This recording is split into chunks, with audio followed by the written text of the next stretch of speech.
Yeah.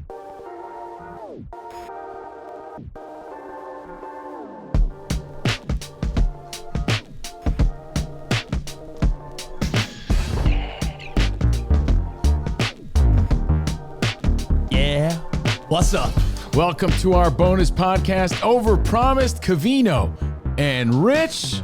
We do this when we can't fit all the fun into our 2-hour show, Monday through Friday, 2 to 4 on the West Side. We're live from LA. I'm Steve Covino. That is Rich Davis. Welcome to our first show of the spring. That's what's up. Yeah, buddy. Excited for the weekend.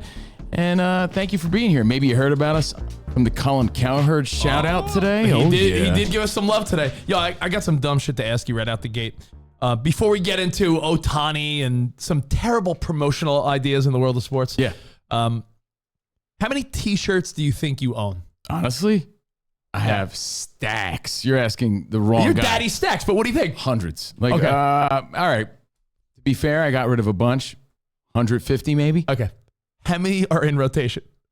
12, always the ones on top. No, I saw a meme that hit me Maybe right here. 6. It said, I own 200 t-shirts, 9 are in rotation. It's true, man. You gotta flip the piles. You gotta do the switcheroo. I'm saying it's springtime, so Yeah. you're breaking out those t-shirts. If you have 200 t-shirts, throw that shit out or put them in rotation. Yeah. That's all. It's spring again. Everybody knows it's spring again, which means, to me, Baseball. baseball. You know what I always bro. think? I think, you know what baseball means to me? Starting the season arbitrarily at 3 a.m. in Seoul, Korea. I don't think that's the move. Baseball, I don't know. It's already started. I mean, what are you talking about? This guy has no soul. He has no soul. But it starts for the rest of us a week from today. I'm very pumped. I'm a Yankees fan. Rich is a Mets fan. But the Dodgers fans, their butts are clenching a little bit right now because they're like, ooh, we don't need this controversy to start off the season. By the way, the Japanese superstars, not a good week. Not the best week ever. I mean, Ohtani, we're going to get to that drama in a second, but Yamamoto lit up. I know it's only one game. Who gives a crap? But do you really want your first start? It's like bowling and having like a 6 open frame in your first frame. Like, can we start over? It's not a good tone setter, but it really doesn't mean a whole Like lot the first right time now. you get with a girl, if you're like, ugh, and you're like, oh, I'm usually better. Like, Yamamoto, I don't know what you're talking about.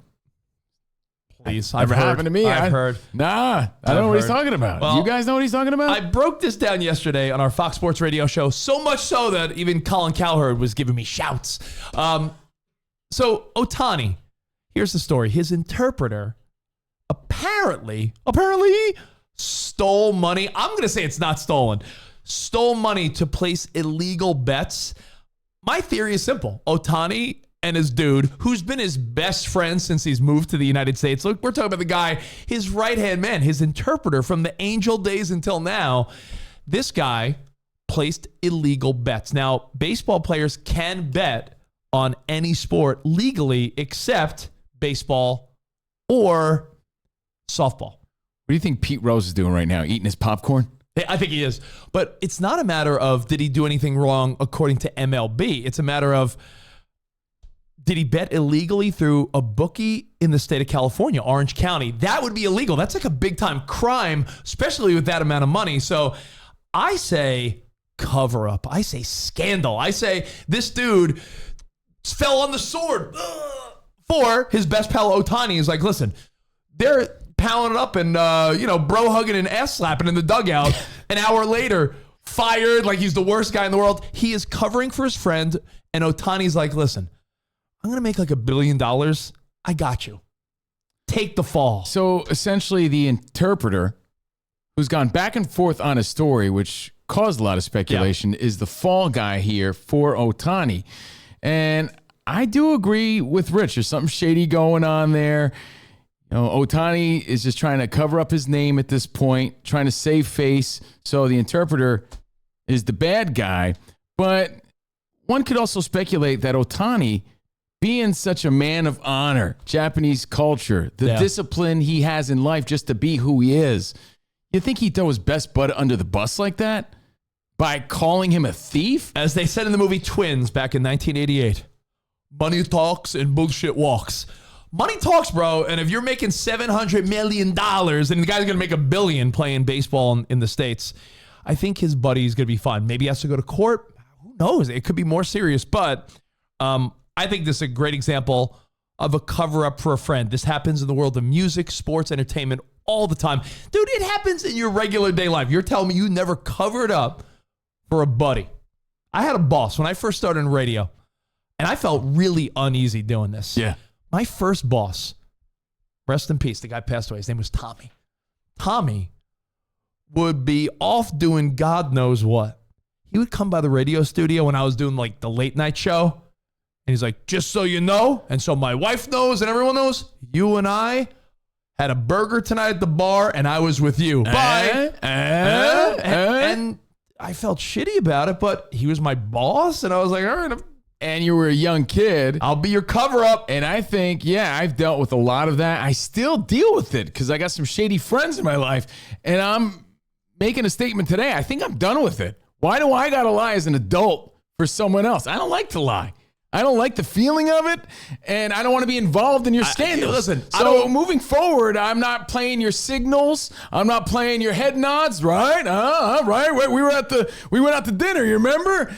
And if you're gonna do this, you gotta run it past your alibi. You gotta run it past your scapegoat. You gotta run it past your guy, because till this day, you know, women will come up to me and be like, so how was the movie? And I'm like, movie? Yeah. And then I'll look at my bud. My bud will be like, he'll give me like hand signals, hand gestures. I'm like, I didn't see the signal. I thought the indicator was the nose to the hat. And I'm like, oh, the movie. Yeah, it was great. Meanwhile, this guy's up to no good, like you said, up to shady behavior. So not only do I not want to be a part of it moving forward, but if you're going to involve me, at least give me the courtesy of letting me know that I was involved, you know, with your restaurant story or the movie we went to or something like that. Covino, did you like drinks in Dune 2? You're like, Dune 2? It's funny you bring up Dune 2. Oh, yeah, Dune 2. We'll be talking about Dune 2 in a few minutes. But when you think of these Yeah. scandals like this Ohtani story or this cover-up, I mean, it's not the first time we've heard about it. We hear about it all the time in politics, from Watergate to priests, right? You hear about these cover-ups all the time. In sports, one of my favorites is kind of recent. Fernando Tatis gets caught with PEDs, performance-enhancing drugs. He's suspended from the Padres for 80 games. And then what does he say? He says, oh, no, it's a cream for a skin condition I had. Now, you could believe that, or you could say, yeah, okay, nice try at a cover-up. I'm not buying into that. That's how I felt initially. I mean, anything could happen. But to me, I was like, yeah, all right, cover-up. I'm not saying this is true. In fact, it could be BS, but I remember when we were younger, when Michael Jordan dipped away from the NBA for a couple years, there's the cover-up that many people think. He was told, we could suspend you, or you could voluntarily say, I'm dipping away. Well, he was definitely gambling, doing a lot of gambling, maybe got caught up into something, and the NBA said, hey, you have a choice to make. And then when the smoke clears, maybe you come back. Cover up. I think there's a lot of scandal. A lot of, I don't want to say truth to that, but. All right, if you're Ohtani's dude, I'm not saying, again, this is all speculation. If you're Ohtani's dude, the interpreter who's his best friend, if he said, listen, take the heat. You're the guy that made these illegal bets. You, quote, stole money from me. I'll do the whole, like, you stole money. You're lucky I don't press charges. That's a major accusation, especially, again, I just came back from Japan. It is about respect and honor. So basically, Ohtani's saying, yeah, you just got to let me drag your name through the mud. Why would this guy be so willing to do that? But if I said, let me drag your name through the mud and say, you're lucky I don't press charges, but I'll cover all the legal charges, the money, the lawyers. And you know what? You'll be the highest paid interpreter slash consultant ever. Here's $5 million, friend.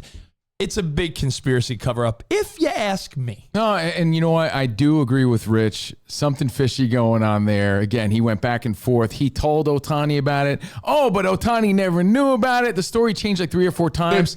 And when that happens, that just means there's a lot of lying going on. Have you ever been, here's the interesting part. Have you ever been someone's cover-up and they hate you like their wife? We have a mutual friend. Yeah. Who, let's just say, when he was up to shenanigans, when he was up to no good back in the 2000s, let's say he was, let's just say, out and about with other women. It was always, oh, I'm out with Covino and Rich. His woman was like, Covino Rich, you're a piece of shit. It's like, whoa, whoa, whoa. This mutual friend of ours, woman, sent us a nasty gram one time. We're like, what? We didn't even know we were involved in his cover-up scandals. So, again, keep the people involved in your cover-up. Yep. If you're going to be sleazy, which or, I don't like endorse. I said, make it clear as of today. Yeah. I'm nobody's fall guy. I'm nobody's alibi, and I'm not lying just because you're up to no good. I want no involvement anymore moving forward That's for with you. any shady behavior. I can be bought. You want to be? I can be bought. All I can be bought. Hey, there you go. It was me, Ohtani. Ohtani's new interpreter, everybody. Yeah. Rich Davis. Konnichiwa. Yeah. No, but it's funny. One of my exes, I'll Hey, be bro. Sun Kai, bro. Sun Kai. I'll be honest. That means respect. Respect, bro. Respect. Sun Kai. Sunkai. Let's just say I was at the end of a not great relationship. My ex had moved out of the house we were in together. And I was out and about, let's just say having fun. But she was still up my ass. Like, where are you? What are you doing? And in my mind, I'm like, we're not together really anymore. I had an old coworker. You know him. He works at SiriusXM, Jared. Jared was my cover-up for like a year of my life. But I told him, I was like, listen, dude, anytime I'm up to something, which I could sort of do because we're not even together, I told this girl I'm with you. So if it ever comes up, like we hang out all the time. He's like, all right. He's a good guy. But again, it sounds like young guy antics. Too old for that shit. I have a trying to be question. part of your deceit. If someone of true money and clout was like, Covino, take the fall for this. It's going to be worth your while. You're so anti taking the fall. What you have this honor? Depends, man. This guy, that's his job. He's an interpreter. He had a reputation. He's done it for a long time. So again, is it going to affect my character, affect my future, affect my profession? Money means a lot. I get it. Yeah. But if that's the story, you heard it here first. I mean, money Rich means Davis a lot. And Dan Byer and myself, we all talked about it yesterday on Fox Sports Radio. It's been a developing story. I don't think it's going away, but you know how you make it go away real quick? Lots of production and home runs from Shohei Ohtani. Yeah. You know what? You say we always have this argument, you and I. What does money mean? I'll tell you what money means. Earlier today on our other podcast, our Patreon, we're talking about the abnormal, ridiculous cost of college for your daughter and my kids one day. Hey, I got it covered. I'm Ohtani. You're not taking it? You are. You're the fall guy. You'll land on the sword. The fall guy. Great So show. that's the story. It's a big story. Don't be mistaken. There's some scandal going on, and he's the biggest name in baseball. But again, the official season starts a week from today, and I am pumped. And you know what else is cool about baseball? I'll tell you. Promotional giveaways, bobbleheads, things like that. Hey, come to opening day, get yourself an Aaron Judge. You'll never get one this cool, but I love that. Who got you that? Uncle Joe. Yeah, what a guy. Actually, my mom bought me this. Uncle Joe got the one behind me. Mariano Rivera. You see that one? There it is. Oh, yeah. You're such a Yankee weenie. My mom bought me this one. But speaking of weenies, Rich, Yeah. they're part of our worst promotional items of all time. There's a story, Yeah. and it involves a movie. You already referenced it, Dune 2. Now, I must be missing something because I watched Dune 1. It's available, I think, on HBO Max or Hulu or something. I got 15, 20 minutes in 3 times, and I'm like... Like the original Dune? The Like from first the Dune. 80s? No, the Dune from like 2020. Okay. And I found myself scrolling on my phone. I'm on TikTok, Instagram, Twitter, and I'm like, yo, why can't I focus? I guess you got to be really into Dune. Not for me. But Dune 2 is a big deal, made a ton of money in the box office, and they were giving away promotional popcorn buckets. They look pretty cool. It sort of looks like, honestly, looks like something you would stick your junk in. Like one of those man looks sex like a toys. bunghole. It does. It looks like a sex toy, and that's part of the reason it's gone viral. Yeah, this looks like a sex toy that could hurt you a little Would you bit. stick your junk in that? What?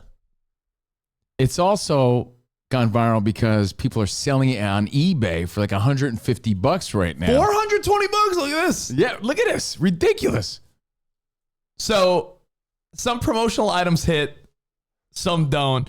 And we thought of some of the ones in the world of sports that really hit home. Now, this is before my time because, you're an old guy and I'm so young. No, it's And you're just a a Yankees classic fan. clip. Yeah. It's after Reggie became Mr. October, 1978 opening day. If you're a Yankees fan, you see this often. Michael Kay loves to talk about how good the Reggie bar really was. He was there, and it was peanuts and caramel. But what happened was Mr. October, Reggie Jackson hits a home run opening day when they gave out Reggie bars to all the fans. And immediately they start throwing them all over the field. They have to stop the game. People have to go out, pick them all up. But it was a famous clip where the Reggie bar, although it had a successful run and apparently was really tasty, it was sort of a failure to give them out for the fans to throw out onto the field. Peanuts and a super chocolatey covering. Reggie, the candy they named after me.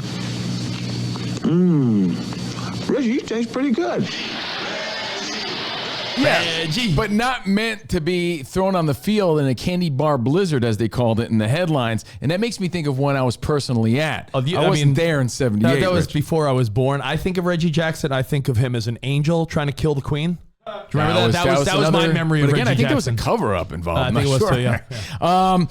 But it makes me think of one back in 99. Now, this is something I was a part of. I was working in terrestrial radio, K-Rock, New York, and we had our dysfunctional family picnic, our big summer concert. What, you bring watermelon? Yes, watermelon. Some cold cuts? It was Jones Beach in New York, concert venue. It's a great place to watch a show. And someone from our marketing department, let's just say someone, came up with the bright idea to hand out glow sticks for the event.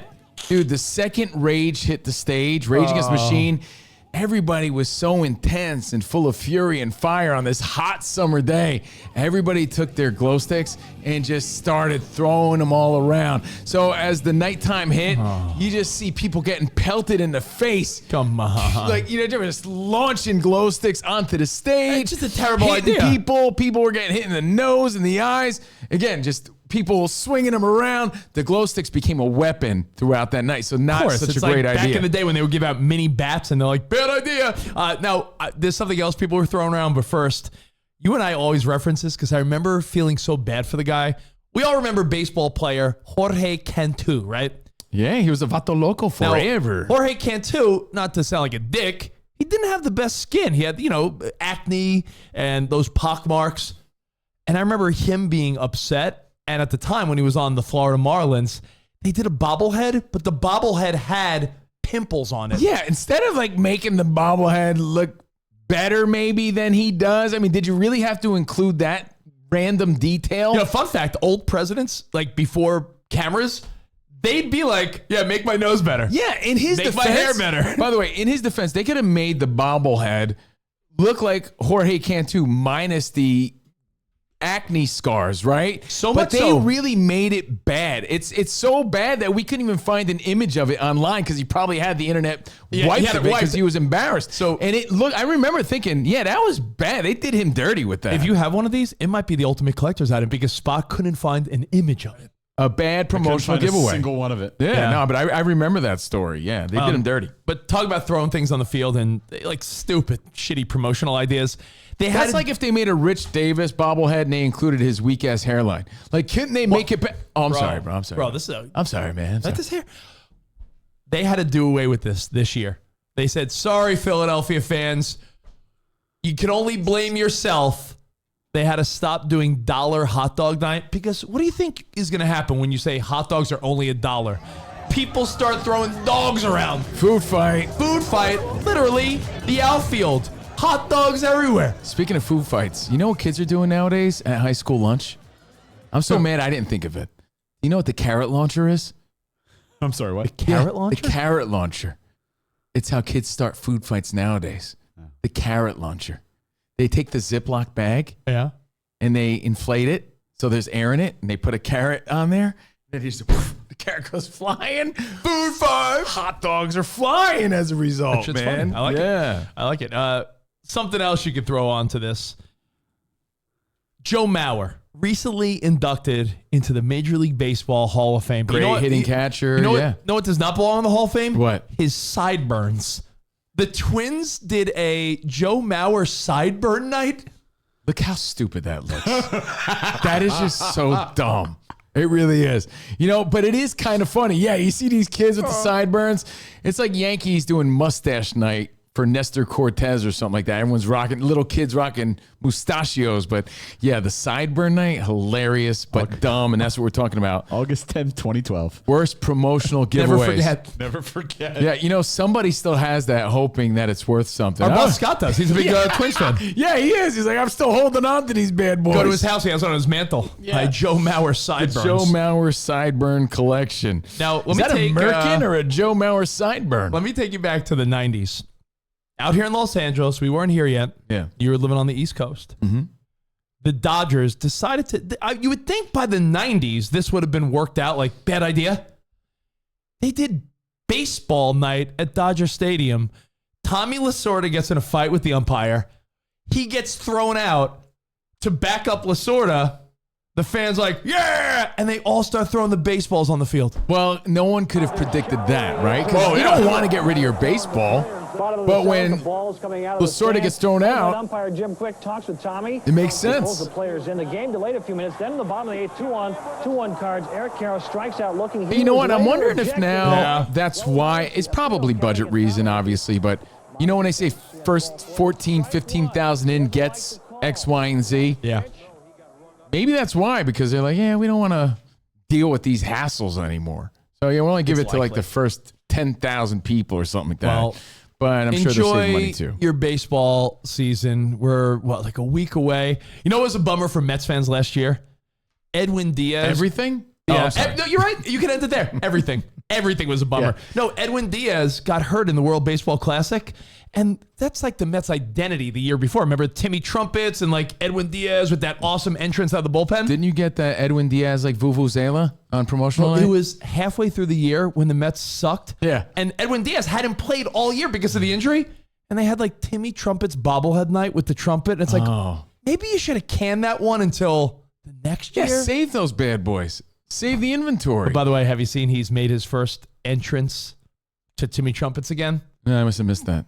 I know it's spring training, but he struck out the side, 3 strikeouts, and it was like Edwin Diaz back. Sweet, I'll give you a low 5, bro. A low 5, yeah, man. perfect. All right, awesome. Yeah, but hey, get excited for baseball, and I want to know your thoughts on this cover-up. Are you buying into this Ohtani story? Is the interpreter the fall guy? What's your thoughts on this? Are you buying into our theory? Cowherd is. So let us know at Covino and Rich on social media. And if you have any other worst promo giveaways, maybe you have one, share it. All right, we'll see you guys next time. Until then, arrivederci, baby. See you in the Overpromised land. Goodbye. Timmy Trumpets.